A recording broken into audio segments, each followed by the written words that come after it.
Claire Souvigné, bonjour. Bonjour. Vous êtes directrice des programmes Bachelor et MSc MBA à l'INSEC. Et vous, Christophe Boisseau, bonjour. Bonjour. Vous êtes directeur de l'ESCE du groupe INSECU. Alors nous allons parler pédagogie.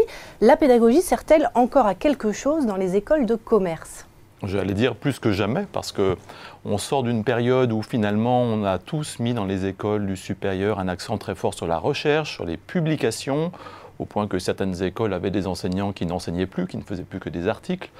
Or, ce qui est important, c'est quand même la retombée sur la société de la recherche, et y compris sur nos étudiants, si bien qu'il est du rôle, je pense, de nos institutions d'ouvrir des espaces-temps de réflexion sur la pédagogie pour aider nos enseignants à être toujours plus dynamiques, toujours plus intéressants pour les étudiants. Et ça, c'est le rôle de nos institutions sur lequel nous travaillons beaucoup en ce moment. Alors justement, les étudiants ont-ils toujours besoin d'apprendre alors qu'ils peuvent tout trouver ou quasiment sur Internet ?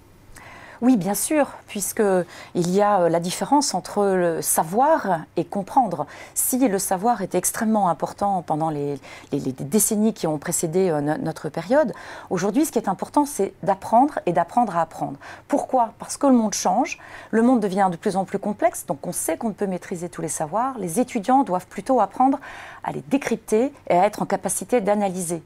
Analyser, vraiment avoir une vision critique des choses, tout en comprenant pourquoi on fait les choses. Donc, on a mis en place, par exemple, dans une de nos écoles, donc les Bachelor INSEC, avec des jeunes bacheliers, toutes les techniques que la neuropédagogie nous amène, à la suite donc de Stanislas Dehaene et de ses techniques cognitives.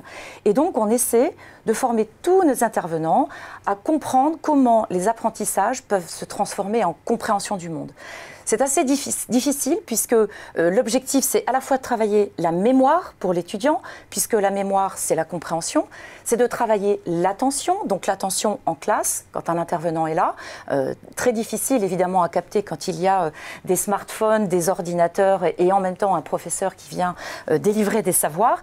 Et puis, bien sûr, c'est aussi travailler l'implication active de nos étudiants dans les classes. C'est-à-dire qu'un étudiant qui fait apprend beaucoup plus qu'un étudiant qui se contente d'écouter. Alors justement, comment donner envie aux étudiants ? Alors on pourrait multiplier les exemples de ce que nous faisons dans nos écoles au sein d'INSECU. J'en citerai un que nous avons démarré à l'ESCE il y a 2 ans maintenant, c'est les cours de géopolitique online, on appelle ça les rendez-vous de la géopolitique. Au lieu de dire aux étudiants lisez, lisez et on constate qu'ils ne lisent pas, eh bien on a fait des vidéos toutes les semaines, ils ont une vidéo pendant 5 ans en profondeur sur ce qui se passe dans un événement dans un pays au niveau géopolitique. Puis, ils ont des petites lectures conseillées derrière, ils vont cliquer dessus et cela a multiplié par 5 la fréquentation de notre centre bibliothèque en ligne, le Learning Center. Et ensuite, ils ont des périodes d'hybridité où ils vont échanger avec le professeur en direct, en face à face dans des salles pour poser leurs questions.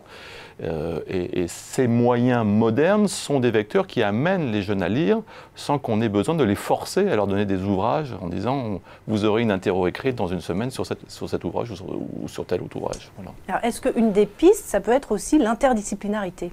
Oui, bien sûr. Je crois qu'on le pratique alors dans le groupe INSEC, bien sûr, mais dans beaucoup d'établissements depuis des années, avec des réussites plus ou moins grandes selon le mode d'interdisciplinarité qu'on veut trouver.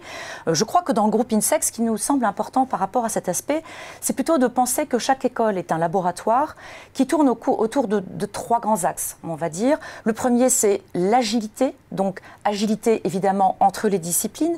C'est aussi la transformation numérique qui a profondément changé chaque discipline, quelle qu'elle soit, et donc essayer de comprendre, au regard de ce changement fondamental, comment faire venir les jeunes et comment les faire apprendre.